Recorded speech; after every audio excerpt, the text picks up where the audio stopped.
বাংলাদেশের উপর নজর রাখছে ইসরায়েল, নেপথ্যে কি? ও মাই গড!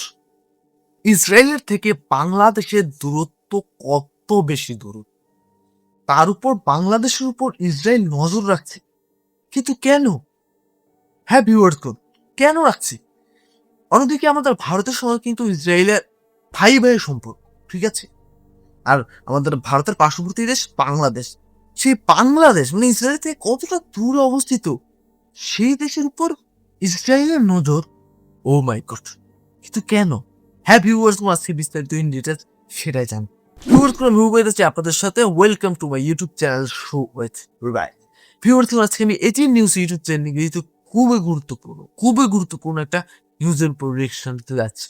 যে নিউজটার উপর রিয়েকশন দিতে যাচ্ছে, নিউজটার শিরোনামটা আমি আপনাদেরকে আবার পড়ে শোনাচ্ছি। নিউজটার শিরোনামটা হচ্ছে বাংলাদেশের উপর নজর রাখছে ইসরায়েল, নেপথ্যে কি?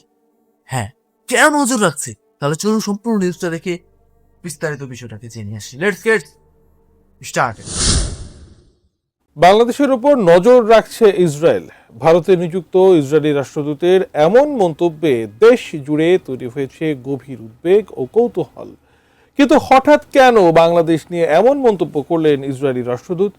বিস্তারিত জানাচ্ছেন আরিফ হাসান।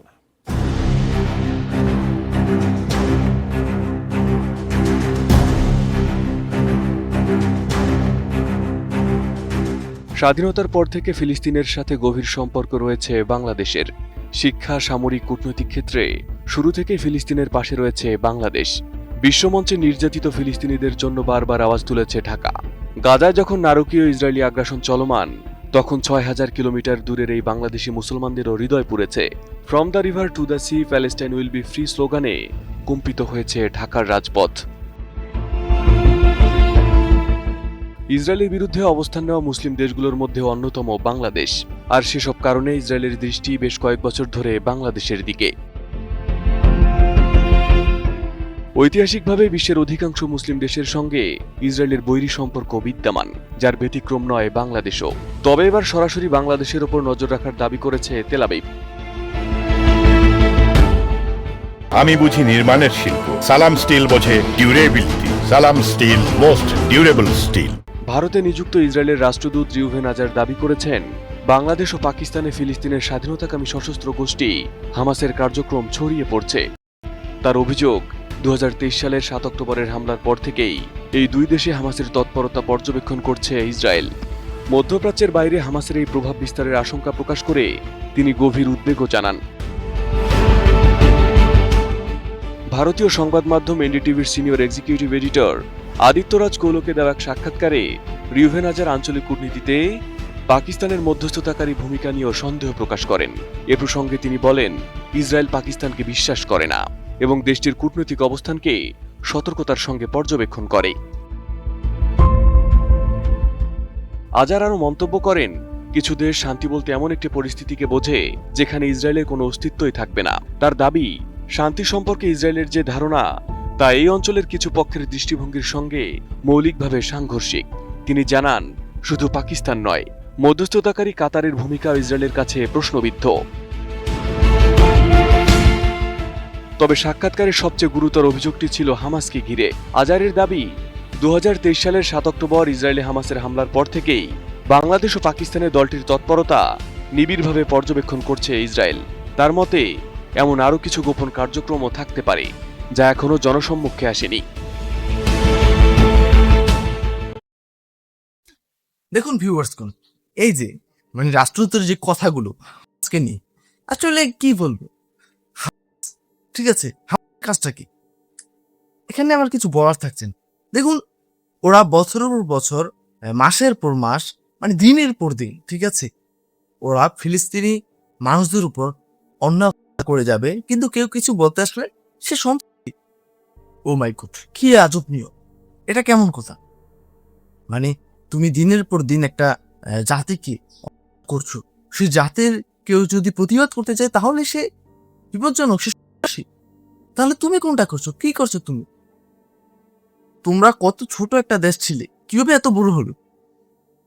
আসলে বিষয়গুলো বলতে গেলে খুবই খারাপ লাগে। আর বাংলাদেশ পাকিস্তান এই দুইটা দেশকে নিয়ে মন্তব্য করলো, বাংলাদেশ এবং পাকিস্তানের মানুষ মুসলিম মানুষ, তারা আসলে অন্যান্য মুসলিম দেশগুলোর থেকে একটু আলাদা। ঠিক আছে, তারা ফিলিস্তিনি ভাইদের জন্য আসলেই তাদের মন কান্নাকাটি করে, সেই জন্যই তারা আন্দোলন করে, তারা প্রতিবাদ জানায়। অন্যান্য মুসলিম দেশগুলো তেল বিক্রি করে, তারা আসলে প্রতিবাদ জানায় না, তারা চুপচাপ বসে থাকে, তেলের বিজনেস চালিয়ে যায়। কিন্তু বাংলাদেশ এবং পাকিস্তানের দুইটা দেশ একটু ভিন্ন। হ্যাঁ, তাই এই দুইটা দেশের উপর নজর রেখেছে। কিছু বলার নেই, নজর রাখতেই পারবে, কিছু লাভ হবে না। তাহলে চলুন বাকি অংশটা দেখে আসি।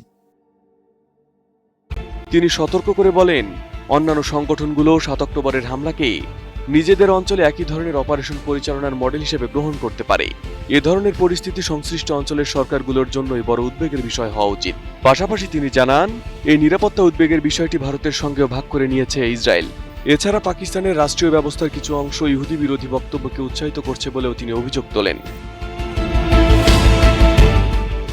এনডিটিভি জানায়, ইরানকে ঘিরে চলমান কূটনৈতিক তৎপরতার প্রেক্ষাপটে এই সাক্ষাৎকারটি নেওয়া হয়েছে। আঞ্চলিক কূটনীতি ও তেহরানকে ঘিরে সাম্প্রতিক আন্তর্জাতিক উদ্যোগ সম্পর্কে জানতে চাওয়া হলে আজার বলেন, ইসরায়েল চায় ইরানের সঙ্গে যে কোনো সমঝোতার ক্ষেত্রে তাদের নিরাপত্তা উদ্বেগ এবং আঞ্চলিক হুমকির বিষয়গুলোকে যেন যথাযথভাবে বিবেচনায় নেওয়া হয়। এদিকে ইসরায়েলি রাষ্ট্রদূতের এই বিতর্কিত মন্তব্যের বিষয়ে বাংলাদেশ সরকারের পক্ষ থেকে এখন পর্যন্ত আনুষ্ঠানিক কোনো প্রতিক্রিয়া বা বক্তব্য পাওয়া যায়নি। Arif Hasan, ATN news.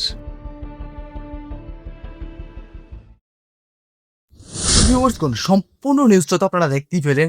আশা করি আপনারা বিস্তারিত ইন ডিটেলস ক্লিয়ারলি সবকিছুই বুঝতে পেরেছেন।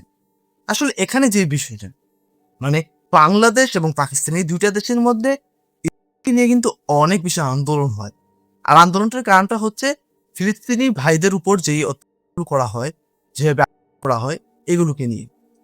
তো এগুলো কিন্তু মানে এখন যে চোখে পড়ছে ইসরায়েলে সেটা না, অনেক বছর আগে থেকেই চোখে পড়ছে। রিসেন্টলি এসে আমাদের ভারতের সঙ্গে তো অনেক বন্ধুত্বপূর্ণ সম্পর্ক অনেক বেশি। তো সেই ক্ষেত্রে আমাদের ভারতের বর্তমানে দুইটা দেশ নতুন করে যুক্ত হয়েছে, বাংলাদেশ এবং পাকিস্তান তো আগে থেকে। তো এই দুইটা দেশকে নিয়ে একটু বলছে আর কি, যেহেতু ইসরায়েল এবং ইন্ডিয়া দুইটা মিলে এখন এই দুইটা দেশের উপর এখন নজর পড়ছে, এটা পড়েছে, এগুলো বলছে। তবে ইসরায়েলের এই নজর পড়াতে কিছু আসবেও না, যাবেও না। তবে এখানে একটা বোঝার বিষয় রয়েছে, একটা জিনিস এখানে বোঝার রয়েছে। দেখুন, ফিলিস্তিনি ভাইদের সাথে যে ঘটনাটা ঘটে গিয়েছে, এরকম ঘটনা ইন ফিউচারে যে এই দক্ষিণ এশিয়ার মধ্যে ঘটবে না, সেটার গ্যারান্টি কে দিতে পারে? হ্যাঁ, সেটার গ্যারান্টি কিন্তু কেউ দিতে পারে না। দেখুন, আমাদের ভারত মানে ইসরায়েলের যে বন্ধুত্বপূর্ণ সম্পর্কটা রেখেছে, কেমন একটা দেশের সঙ্গে রেখেছে, এটা সম্পর্কে ভাবতে গেলেই খুবই খারাপ লাগে। কারণ এই দুইটা দেশের আমার কাছে কেন মনে হচ্ছে নীতি এক। কারণ নিজের সম্মুখে দেখতে পাচ্ছি বর্তমানে আমাদের ভারতের মুসলিমদের উপর কিভাবে কি করা হচ্ছে। তো ভবিষ্যতে যে ইসরায়েলের আচরণ আমাদের ভারতে হবে না, বা ইসরায়েলের যে অনুকরণ সেটা যে আমাদের ভারত সরকার করবে না, সেটার গ্যারান্টি কেউ দিতে পারছেন। তবে ফিলিস্তিনি ভাইদের সাথে যেটা হয়েছে, সেটা যে খুব ইজিতে হয়েছে সেরকম ভাবে কিন্তু বাংলাদেশে হবে না, বা পাকিস্তানের সাথেও হবে না। এই বিষয়টা কিন্তু মাথায় রাখতে হবে। তবে এই বিষয়টা কিন্তু খুবই চিন্তার একটা বিষয়। তো এর মধ্যে প্রয়োজন বাংলাদেশের যেটা করতে হবে, বাংলাদেশকে নিয়ে যেহেতু কথা উঠেছে, সেহেতু বাংলাদেশের অবশ্যই সামরিক শক্তি আপগ্রেড করতে হবে। তো যাই হোক ভিউয়ার্স, এই বিষয়টা নিয়ে আপনার ব্যক্তিগত মতামত কি অবশ্যই কমেন্ট করে জানাতে ভুলবেন না। আজকে সম্পূর্ণ রিঅ্যাকশন ভিডিওটা যদি আপনাদের কাছে ভালো লেগে থাকে, আপনারা চাইলে কিন্তু আমার ইউটিউব চ্যানেল সাবস্ক্রাইব করতে পারেন, ভিডিওতে লাইক করতে পারেন। তাহলে বিদায় নিচ্ছি, এখানে দেখা হবে পরবর্তী কোনো একটা ভিডিওতে। ততক্ষণ পর্যন্ত সকলে ভালো থাকবেন, সুস্থ থাকবেন। টাটা, বাই বাই, আল্লাহ হাফেজ।